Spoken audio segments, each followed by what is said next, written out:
ఈ రోజుల్లో ప్రభు అయిన యేసుక్రీస్తు వారి యొక్క ఔన్నత్యం తెలుసుకోవటానికి అవసరమైనటువంటి వాక్యమును ఈరోజు నేను మీ ముందు పంచబోతున్నాను. కనుక ప్రభు అయిన మన ప్రభు అయిన యేసుక్రీస్తు వారిని ఆరాధించటానికి ఈ వాక్యము ఈరోజు తగినది కనుక మీ ముందు నేను దీన్ని చదవాలని ఆశపడుతున్నాను. మనందరం కలిసి చదువుకోవాలి అని ఆశపడుతున్నాను. 7వ వచనం నుంచి 14వ వచనం వరకు 1, 2, 3 ఆయన వచ్చి సింహాసనమునందు ఆసీనుడైయుండు వాని కుడి చేతితో నుండి ఆ గ్రంథమును తీసుకొనెను. ఆయన దానిని తీసుకున్నప్పుడు ఆ 4 జీవులను వీణలను ధూప ద్రవ్యములతో నిండిన సువర్ణ పాత్రలను పట్టుకొని ఉన్న ఆ 24 పెద్దలను ఆ గొర్రెపిల్ల ఎదుట సాగిలపడిరి. ఈ పాత్రలు పరిశుద్ధుల ప్రార్థనలు. ఆ పెద్దలు, నీవు ఆ గ్రంథమును తీసుకొని దాని ముద్రలను విప్పుటకు యోగ్యుడవు, నీవు వధింపబడిన వాడవై నీ రక్తమిచ్చి ప్రతి వంశములోను ఆయా భాషలు మాట్లాడు వారిలోను ప్రతి ప్రజలలోను ప్రతి జనములోను దేవుని కొరకు మనుష్యులను కొని మా దేవునికి వారిని ఒక రాజ్యముగా యాజకులనుగా చేసితివి గనుక వారు భూలోకమందు ఏలుదురని క్రొత్త పాట పాడుదురు. మరియు నేను చూడగా సింహాసనమును జీవులను పెద్దలను ఆవరించి ఉన్న అనేక దూతల స్వరము వినబడెను. వారి లెక్క కోట్ల కొలదిగా ఉండెను.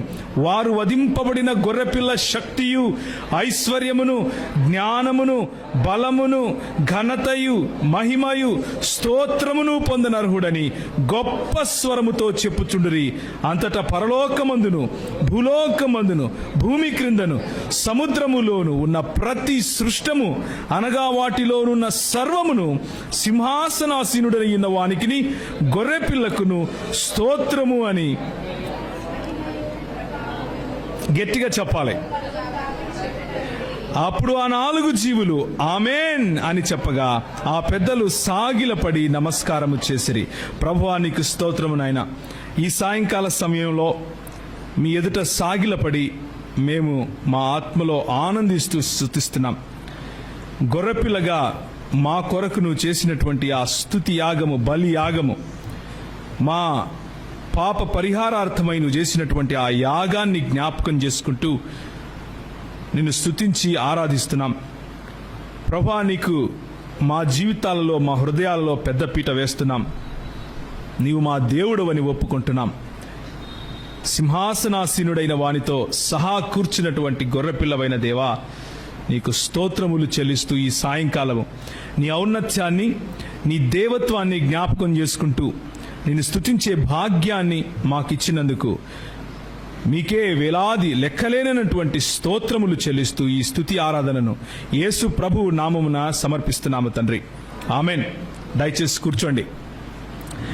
ఎందుకని ఈరోజు ఈ వాక్య భాగాన్ని మీతో చదివించాను అంటే, యేసు ప్రభువు మాత్రమే నిజమైన దేవుడు అని దేవుని వాక్యం చెబుతా ఉంది.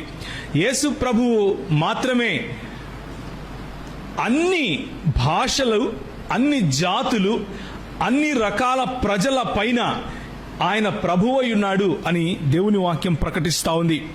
దేవుని వాక్యము ఇంతవరకు ఆజాద్ చెప్పినట్లుగా ఆయన అంటే 14వ అధ్యాయంలో యేసు నేనే మార్గమును సత్యమును జీవమును అని చాటుకున్నాడు. ఎందుకు ఆయనే సత్యము, ఎందుకు ఆయనే మార్గము, ఎందుకు ఆయనే జీవము అన్నటువంటి ప్రశ్నను గనక మనం వేసుకుంటే దేవుని వాక్యంలో నుండి మనకు సమాధానాలు దొరుకుతాయి. దేవుని వాక్యంలో గనక మనము పటిష్టంగా లేకపోతే, దేవుని వాక్యంలో గనక మనము బలంగా నాటుకొని ఉండకపోతే, చుట్టూ వచ్చే చిన్న చిన్న అలలకు, చిన్న చిన్న గాలులకు చెదరగొట్టే పొట్టులాగా ఎగిరిపోయే క్రైస్తవ్యంలో మనం ఉంటాం. అనుభవాలు ఎంత ప్రాముఖ్యమో నిన్న మనం చూసుకున్నాం. కానీ అనుభవాల కంటే కూడా ప్రాముఖ్యం దేవుని వాక్యం అని చూసుకున్నాం.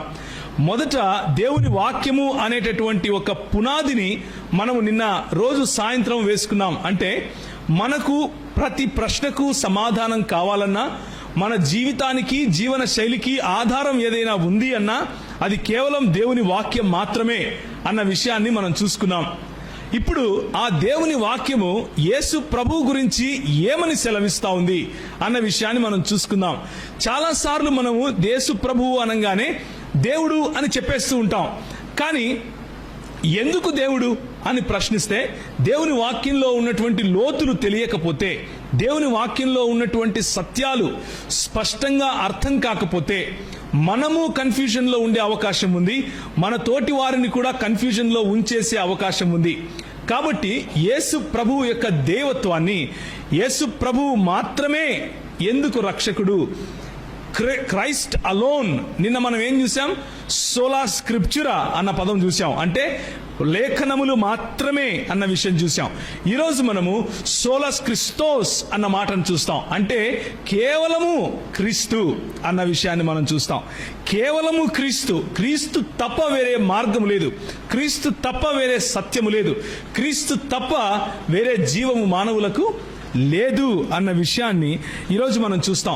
ఎందుకని యేసు మాత్రమే మార్గము, ఎందుకు దేవుని వాక్యము అలా చెబుతా ఉంది అన్న విషయాన్ని మనం చూసుకునే పందాలో ఆ మార్గంలో ఇంకొన్ని విషయాలు యేసు క్రీస్తు మాత్రమే ఏమై ఉన్నాడో ఆ విషయాలు మనం చూస్తాం. 1 కొరింథీయులకు రాసిన పత్రిక 3వ అధ్యాయము 10 నుంచి 12 వచనాలు. నిన్న నేను నిద్రపోయి లేసి వచ్చాను కాబట్టి చాలా ఎనర్జీతో ఉండి దాదాపు 1:10 మాట్లాడాను. ఈరోజు 45 నిమిషాల్లో ముగిస్తాను. 9:30కు మిమ్మల్ని వదిలేస్తాను.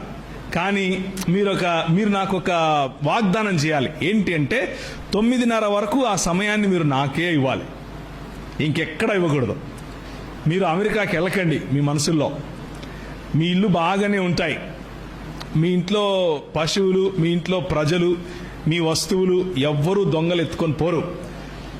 దయచేసి మీ హృదయాలను, మీ మనసులను ఇక్కడ మాత్రమే ఉంచండి. అప్పుడు 45 నిమిషాల్లో నేను కట్టె కొట్టె తెచ్చే అన్నట్లు ముగించేస్తాను. ఓకేనా? రైట్. నేను ఆజాద్ కూడా చెప్పించాను, 9:30 అవ్వగానే చేయి చూపించు, ఆపేస్తానని చెప్పాను. Okay, right. 1 కొరింథీయులకు రాసిన పత్రిక 3వ అధ్యాయం 10 నుంచి 12 వరకు. దేవుడు నాకు అనుగ్రహించిన కృప చొప్పున నేను నేర్పరి అయిన శిల్పకారుని వలె పునాది వేసి తిని, మరి ఒకడు దాని మీద కట్టుచున్నాడు. ప్రతివాడు దాని మీద ఎలాగు కట్టుచున్నాడో జాగ్రత్తగా చూసుకొనవలెను. వేయబడినది తప్ప మరి ఒక పునాది ఎవడునూ వేయలేడు. ఈ పునాది యేసు క్రీస్తే. మనము విశ్వాసము అన్నటువంటి మన పునాది, మన జీవితాలకు నిత్య జీవము అన్నటువంటి పునాది, మన జీవితాలకు నూతనమైనటువంటి జీవము అన్న పునాది, మన జీవితాలకు మనం ఇంతవరకు చదివిన వాక్యం ఏదైతే చదివామో, గొర్రెపిల్లకు సింహాసనాసీనుడై ఉన్నటువంటి వాడి ఎదుట మనము నిలబడి ఆ కోటాను కోట్ల ప్రజలలో మనము కూడా ఉండి ఆయనకు స్తోత్రం స్తోత్రం స్తోత్రం అని చెప్పాలి అంటే ఈ పునాది మీద మనం ఇల్లు కట్టుకోవాలి, ఈ పునాది మీద మన జీవితాలు కట్టుకోవాలి. హల్లెలూయా, దేవునికి స్తోత్రం చెప్పండి. యేసు ప్రభువు గనక పునాదిగా లేకుండా మీ విశ్వాసం ఉంటే, కేవలము ఆయన ఇచ్చే అభిషేకం, కేవలము ఆయన ఇచ్చే తావీజులు, కేవలము ఆయన ఇచ్చే స్వస్థతలు, కేవలము ఆయన ఇచ్చే ఆశీర్వాదాలపైన మీ ఇల్లు కట్టుకొని ఉంటే, మీ విశ్వాసం కట్టుకొని ఉంటే, ఒకరోజు గాలి వస్తుంది, ఒకరోజు తుఫాన్ వస్తుంది, చెల్లా చెదరై పోతారు. అంటే ఏం చెప్తున్నానంటే దుంప నాశనం అవుతారని చెప్తున్నాను. బేసిక్గా యేసు క్రీస్తు అనే బండ పైన, ఆ పునాది పైన గనక మీ విశ్వాసపు ఇల్లు కట్టుకొనకుండా ఉంటే, మీ విశ్వాస జీవితము యేసు క్రీస్తు అన్నటువంటి వ్యక్తి పైన కాకుండా ఆయన ఇచ్చే కొన్ని ఆశీర్వాదాల పైన గనక మీరు కట్టుకుంటే, మనకంటే దరిద్రమైన క్రైస్తవ జీవితం ఇంకొకడు జీవించట్లేదు. ఆశీర్వాదాలు ఇచ్చేవాడిని వదిలిపెట్టి ఆశీర్వాదాల వెనుక పరిగెట్టే క్రైస్తవ్యము అస్సలు క్రైస్తవ్యం కానే కాదు. జాగ్రత్త పడాలి. ఆశీర్వాదాలు ఇచ్చేవాడు దేవుడు, కానీ ఆశీర్వాదాలు దేవుడు కాదు. ఆయన షడ్రక్ మేషక్ అబేద్నెగోలను ఒకసారి జ్ఞాపకం చేసుకుంటే వాళ్ళు ఏమన్నారు? మా దేవుడు మమ్మల్ని రక్షించే సమర్థుడు, ఆయన ఆశీర్వదించగలడు. ఒకవేళ ఆయన ఆశీర్వదించకపోయినా పర్వాలేదు. అది మన క్రైస్తవ వైఖరి అయి ఉండాలి. చాలలో పశువులు ఉన్నా లేకపోయినా, అంజూరపు చెట్లు ఫలించినా ఫలించకపోయినా, యెహోవా యందు నేను ఆనందించుచున్నాను. ఇది మన వైఖరి అయి ఉండాలి. అలాగని చెప్పి ఆయన మనకు ఇవ్వకుండా ఉంటాడా?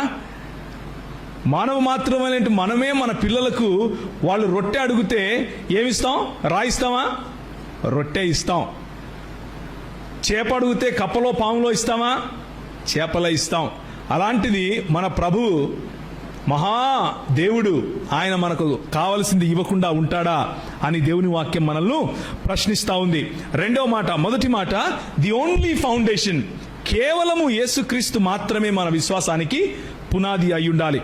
రెండవది, ఒకసారి చూడండి, మీరందరూ ఇశ్రాయేలు ప్రజలందరూ తెలుసుకోవాల్సిందేమనగా మీరు సిలువ వేసినట్టు, అపొస్తలుల కార్యం నుంచి చదువుతున్నాను, మీరు సిలువ వేసినట్టు మృతులలో నుండి దేవుడు లేపినట్టు నజరేయుడైన యేసు క్రీస్తు నామముననే వీడు స్వస్థత పొంది మీ ఎదుట నిలుచుచున్నాడు. ఇల్లు కట్టువారెవరైనా మీరు తృణీకరించు రాయి అయిన ఆ రాయి మూలకు తలరాయి ఆయను. మరి ఎవని వలనను రక్షణ కలగదు. ఈ నామముననే మనకు రక్షణ పొందవలను గాని ఆకాశము క్రింద మనుషులలో ఇవ్వబడిన మరి ఏ నామమందును రక్షణ పొందలేము అనెను.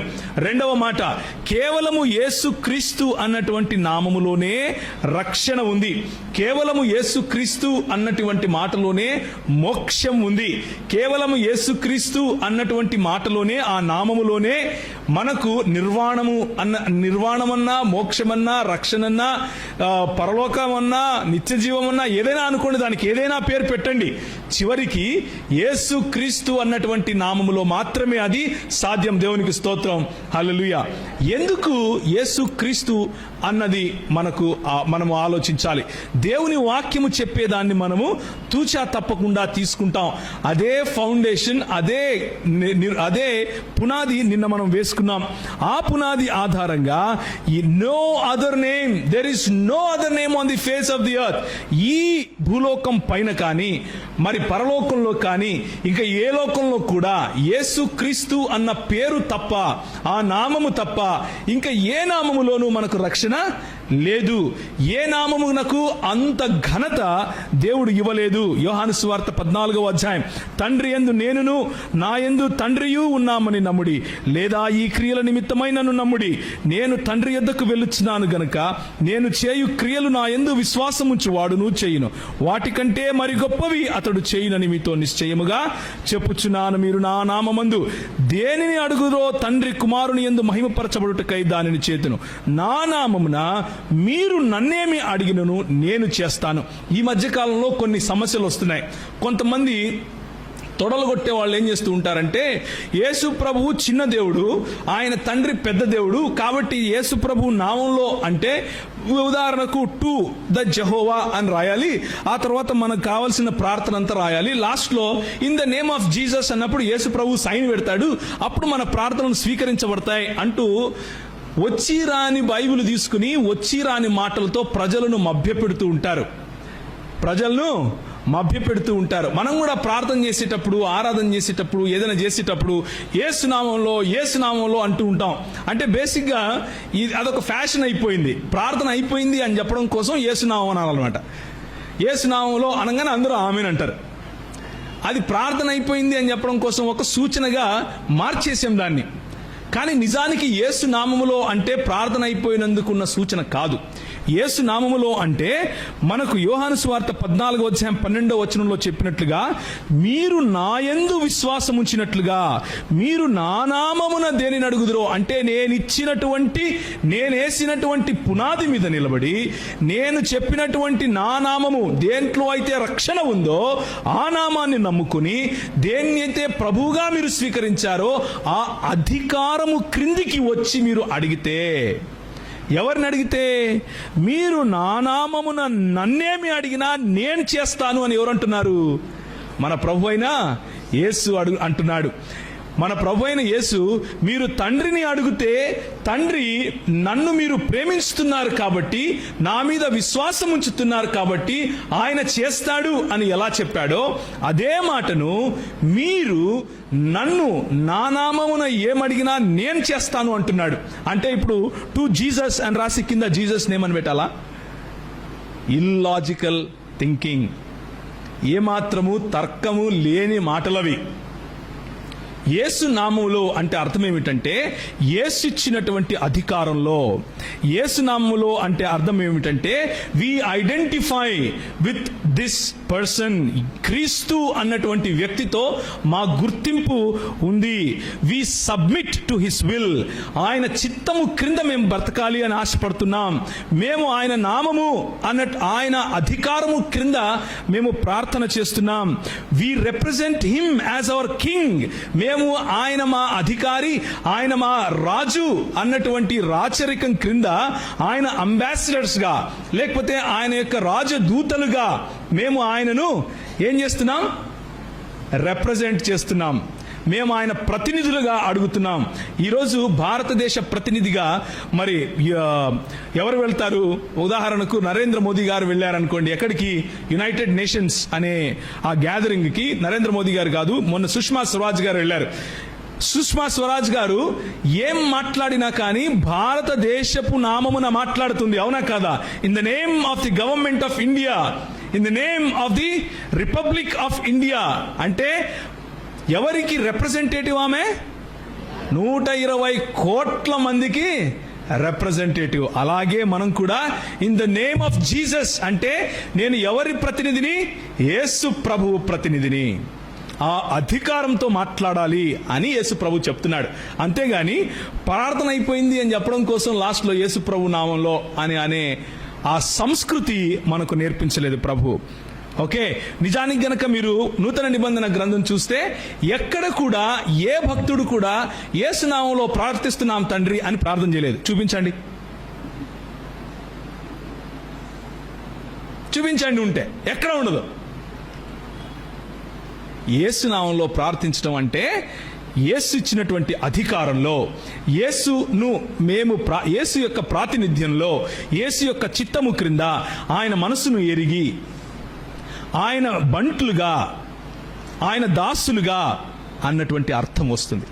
ఆయన మాకు రక్షణ అనే శిరస్త్రాణముగా ఉంటే, ఆయన ఇచ్చినటువంటి ఆత్మలో ఈ అన్ని మీనింగ్స్, ఆయన వేసినటువంటి పునాది పైన ఆయన నామమును అంటే అర్థం అది. అందుకే ఈ మధ్య కొంతమంది యేసునామం బాప్తిసం అనే వాళ్ళు వస్తూ ఉంటారు. అంటే బేసిక్గా నువ్వు ఎలా మునిగావయ్యా? తండ్రి కుమార పరిశుద్ధాత్మ నామంలో మునిగావా? అయితే నీకు చెల్లదు అంటారు. వాళ్ళే దొంగనోటు. వాళ్ళు వచ్చి మనల్ని చెల్లకపోవడం ఏంటి? వాళ్ళకి అర్థం కాక దేవుని వాక్యంలో యేసు నామము అంటే ఏంటో వెర్రి వాగుడు వాగుతారు.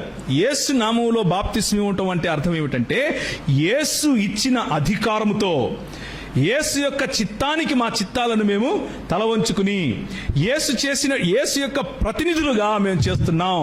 ఆయన ప్రకటించినటువంటి స్వార్థను మేము ప్రకటిస్తున్నాం. ఆయన ఇవ్వమన్నటువంటి బాప్తిసాన్ని మేము ఇస్తున్నాం. ఏ బాప్తిసం ఇవ్వమన్నాడు ఆయన? Go ye into all the nations and baptize them in the name of the Father and the Son and the Holy Spirit. మీరు సర్వ సృష్టికి వెళ్ళి సువార్తను ప్రకటించండి, తండ్రి కుమార పరిశుద్ధాత్మ నామములో బాప్తిసం ఇవ్వండి. ఇంత చిన్న విషయాన్ని కూడా అర్థం చేసుకోలేని వాళ్ళు ఈరోజు యేసు ప్రభువు చిన్న దేవుడిగా చిత్రీకరిస్తే మనోళ్ళు సంఖలో బైబిల్ లెట్టేసుకుని వాళ్ళు వెనకలు వెళ్ళిపోయి క్రీస్తు అన్నటువంటి బండను విడిచిపెడుతున్నారు. ఏ బండ అయితే మొదటి కొరింథీయులకు రాసిన పత్రికలో ఉన్నట్లుగా ఐగుప్తు దేశము నుంచి ఇశ్రాయేలీయులను దేవుడు తీసుకుని వచ్చే సమయంలో వారి వెంట నడిచి వారికి బండ నుంచి నీళ్ళు ఇచ్చిందో ఆ బండ ఇంకెవరో కాదు, క్రీస్తే అని పౌలు ప్రకటిస్తూ ఉంటే, ఆ బండ జీవ జలముల ఊట ఇచ్చే బండను విడిచిపెట్టి ఎవరో కొన్ని మాటలు చెప్తూ ఉంటే వెళ్ళిపోయే సంఘంలో మనం ఉంటే జాగ్రత్తగా ఆలోచించాలి. ఆయన నామము అంటే it is what that person stands for. ఆయన ఏమై ఉన్నాడో అది గుర్తించటానికి వాడేటటువంటి ఒక పదము ఆ పేరు. The substance of his character అంటే ఆయనకున్నటువంటి గుణ లక్షణాల సారాంశము యేసు నామములో. అంటే యేసు నామములో నేను నీకు బాప్తిసం ఇస్తున్నాను, యేసు నామములో నీకు రక్షణ కలుగును గాక, యేసు నామములో నీకు స్వస్థత కలుగును గాక అంటే అర్థం ఏమిటంటే యేసు ఇచ్చిన అధికారాన్ని మనం చాటి చెప్పటం, యేసు ఇచ్చినటువంటి ఆ మానసిక స్థైర్యము, యేసు ఇచ్చినటువంటి సామాజిక స్థాయి, యేసు తన రిప్రజెంటేటివ్గా తన ప్రతినిధిగా మనకిచ్చినటువంటి అధికారాన్ని చాటటం. దాన్ని సువార్త ప్రకటించడం అంటారు. 3 విషయాలు మనం చూసాం. 4వ విషయం, Yesu he is the only begotten son of God, unique son of God. మీరు నేను కూడా దేవునికి పిల్లలమే. ఎందరాయనను అంగీకరించిరో వారందరికీ దేవుని పిల్లలగుటకు అధికారము ఇవ్వబడును. యోహాను సువార్త 1వ అధ్యాయం. కానీ మనము ఎలాంటి పిల్లలము అంటే ఆయన కుటుంబములోనికి దత్తత తీసుకున్న వారము, ఆయన కుటుంబములోనికి మనము స్వీకరించబడిన వాళ్ళము.